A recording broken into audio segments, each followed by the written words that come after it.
Oke. Diawali pertanyaan atau saya dortap aja langsung? Langsung boleh Pak. Baik. Baik, bismillahirrahmanirrahim.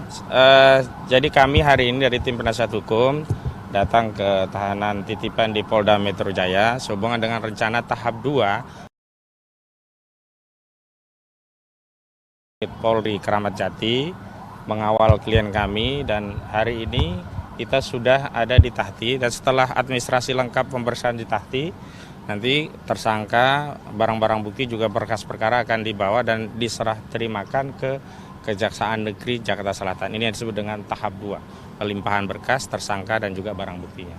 Paling itu yang sementara bisa saya informasikan. Ada pertanyaan lagi? Malam kan sempat rencananya pengen dari rumah sakit langsung ke Kejari, tapi pagi ini jadi ke Polda. Itu Iya, karena administrasinya tetap di tahanan titipan di Polda Metro Jaya, maka akhirnya pagi inilah ya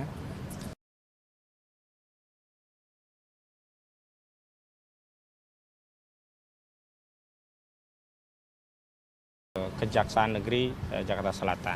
Dan kami nanti ya berharap tentu di Kejaksaan Negeri Jakarta Selatan bisa bertindak yang profesional, yang bisa mendengar bahwa hari ini masyarakat sangat haus akan keadilan. Jangan lagi dipertontonan ketidakadilan seperti di Polda. Kita tahu di Polda ini kan prosesnya menuju tahap 2.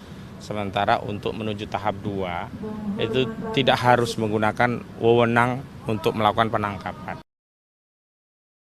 Wewenang-wewenang yang diberikan oleh undang-undang kepada penyidik untuk melakukan tahap 2, diantaranya melalui pemanggilan.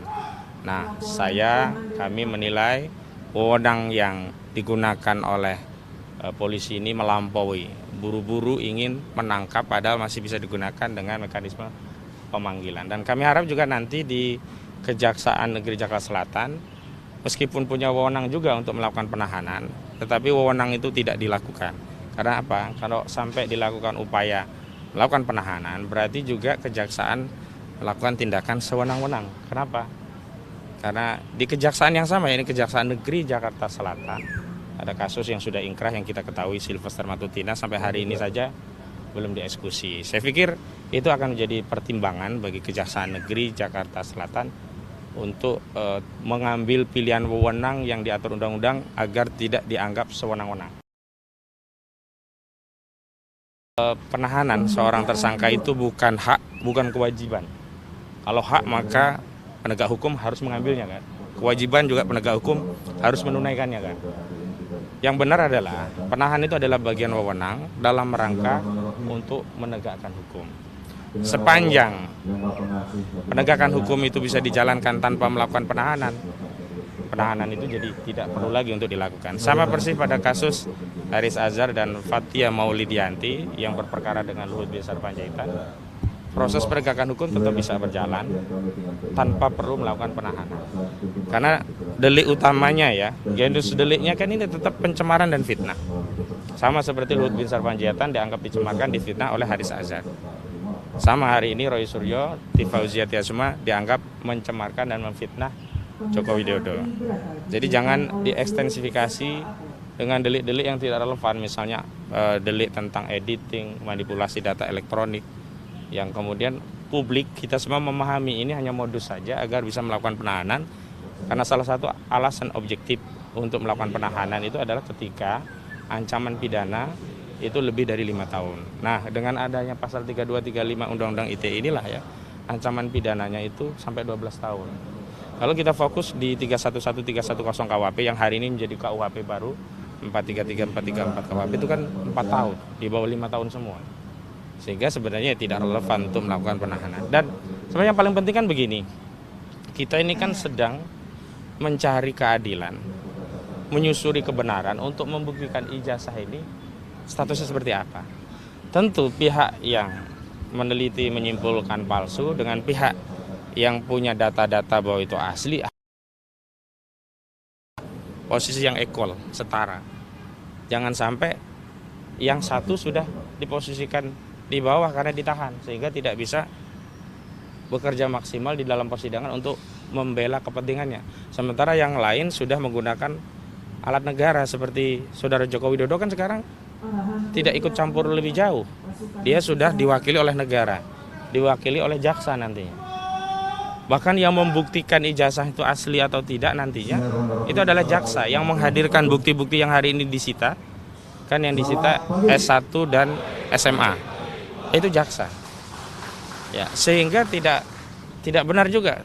Sebuah kebohongan juga kalau nanti katanya Saudara Joko Widodo di pengadilan akan menunjukkan ijazahnya. Kewenangan untuk membuktikan perkara itu bukan lagi pada pelapor, bukan pada saksi, tapi ada pada jaksa. Nanti yang berwenang menunjukkan. Saya kira kita janganlah kemudian membangun narasi untuk membodoh-bodohi rakyat, membodohi publik dengan meminjam narasi seolah-olah pengadilan nanti yang akan menengahi dan menunjukkan bukti. Nah, kalau demikian berarti apa? Berarti memang selama ini Saudara Joko Widodo memang tidak mau melerai perpecahan anak bangsa dengan mengambil inisiatif untuk menunjukkan ijazahnya tanpa menunggu pengadilan. Sebab kalaupun melalui pengadilan, nantinya juga yang menunjukkan barang bukti, yang membuktikan perkara itu bukan lagi Joko Widodo, tetapi jaksa penuntut umum. Dan satu lagi yang paling penting, kan sebelumnya selalu dibangun narasi siapa yang mendalilkan dia yang harus membuktikan, siapa yang menuduh dia yang harus membuktikan. Hari ini klien kami itu tidak perlu membuktikan ijazah itu palsu, tapi jaksa yang harus membuktikan ijazah itu asli. Karena klien kami dituduh mencemarkan, dituduh mengedarkan fitnah karena meneliti, dan kesimpulan penelitiannya adalah 99% ijazah itu palsu. Klien kami tinggal mempertahankan hasil penelitiannya. Sementara jaksa harus membuktikan adanya fitnah, harus membuktikan adanya pencemaran dengan apa? Dengan membuktikan ijazah itu asli. Dan sebenarnya ini nggak relevan ya. Nggak relevannya begini.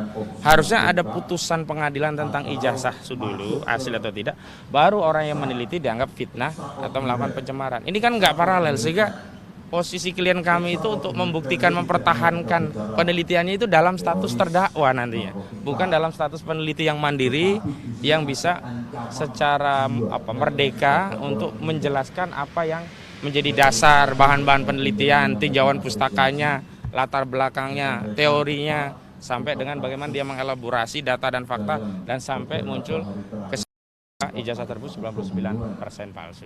Saya kira itu ya. Oke, makasih. Ya. Atau Anila. Dan